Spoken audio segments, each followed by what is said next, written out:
So first of all, just undo the 4 screws in the corners.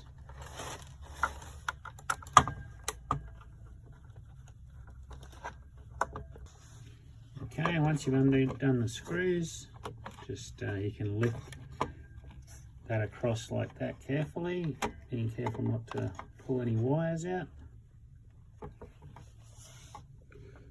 And then you undo these 4 screws.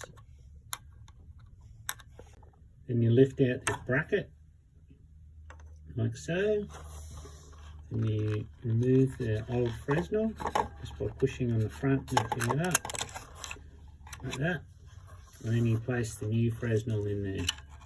The correct way to put the wide angle Fresnel in is with the small squares on the bottom and the taller rectangle, across the top.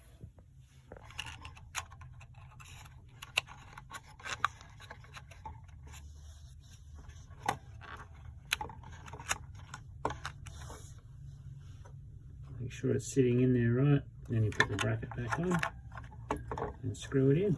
Put all the screws back.